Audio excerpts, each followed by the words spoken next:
Daisy 55 Africa.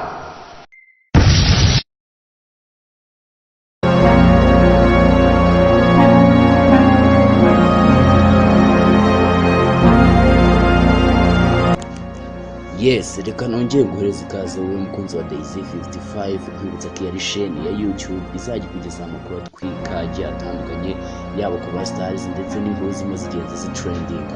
Wowe muntu utarakora subscribe nakwibutsa kubikora kano kanya kugira ngo ujye ubasha kubana natwe tanu kwa tanu. Kenshi mwagiye mubyumva mwino minsi abanyeshuri bagiye batandukanye abakoze application muri UR benshi batakamba ko bagiye bimunguzanyo abandi bavuga ko batamenye irengero ryabyo.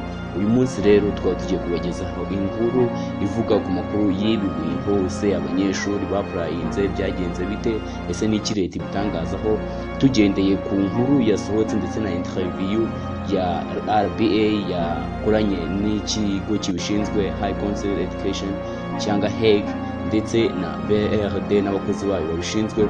Uyu munsi rero twaba tugiye kugezaho inkuru ibivugaho tanu kwa tanu. Komeza rero kubana natwe, ukomeze kudukurikira, ukomeze kujya udufollowinga ku mbuga zacu zitandukanye Instagram, Facebook ndetse na YouTube, hose ni Daisy 55. Rero guma kubana natwe tuze mu kanya dutwika dutrendinga tubagezaho ibijyanye n'iyi nkuru n'ibijyanye na UR application cyangwa n'ibijyanye no gutangiza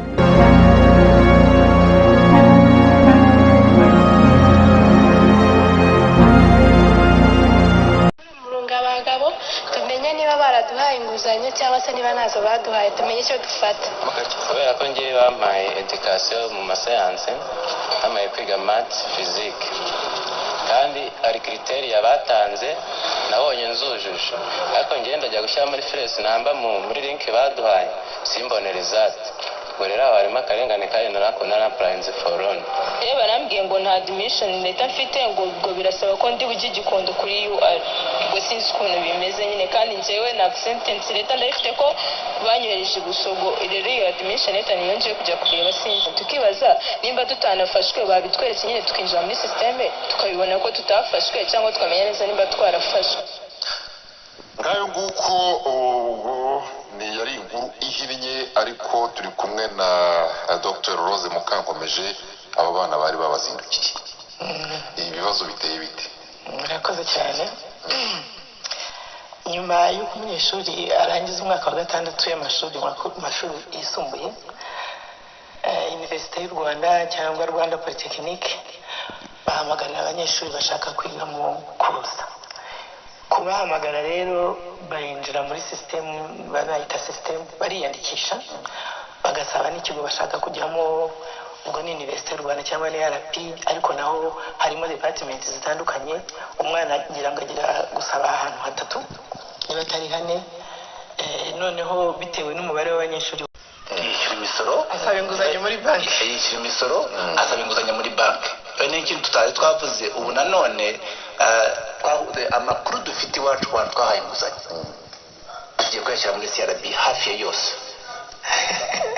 Najya gusaba inguzanyo muri banki rero bagasanga wa muntu atishyura bakavuga afite ideni kandi singiye kuvugana n'amabanki menshi hano hari amabanki rwose ari strict yakubonye akabona ufite inguzanyo yo kwiga arakubwira agenda ubanze ucyandika na BRD ubone kuza hano gusaba inguzanyo.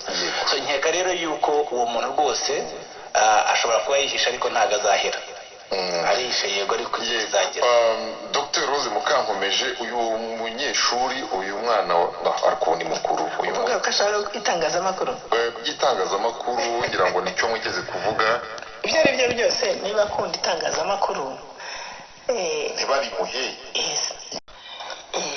ugereranyije n'izindi kaminuza dufite hano hirya no hino izo mubuze z'abikorera n'iki kiguzi umva ko kiri hejuru cyane.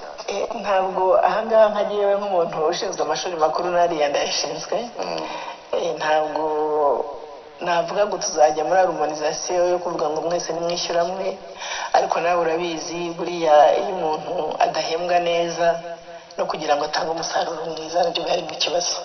Ni ukuvuga rero ngo muri Universite y'u Rwanda. Ni nayo mpamvu twafashe benshi biga muri siyanse, kuko siyanse zirahenda. Ugomba kugura icyo bita consumables, ugomba kuba ufite, niba wigisha shimi, niba wigisha medicine, ni ukuvuga ko ikiguzi cy'umwana ahubwo twebwe biba byadukundiraga twanakongereye, kuko dushaka umunyarwanda wize neza ushobora kujya ku isoko ry'umurimo aho ariho hose. Kandi kugira ngo uyu munsi bishoboke nuko aricyo abaje dejutse ba banyeshuri bemerewe bahawe imyanya yo kwiga muri Universite y'u Rwanda, kuki mutababwira bamwe bakajya no gutangira kwirihira ababishoboye mwene ndashaka kugira ngo ndashaka kugira ngo bigarukeho. Abanyeshuri heki bose ihaye inguzanyo, uzi yuko atari ko bose basinya kontara na bere, barabyanga, hari ababyanga cyane ababyeyi abanyeshuri bose. Umunyeshuri kuko kugira ngo wa munyeshuri tumuhe inguzanyo agomba kuba yujuje kondisiyo eshatu. Kondisiyo ya mbere agomba kuba ari kuri rwa rutonde rwa heki. Kondisiyo ya kabiri agomba kuba yasinya kontara natwe.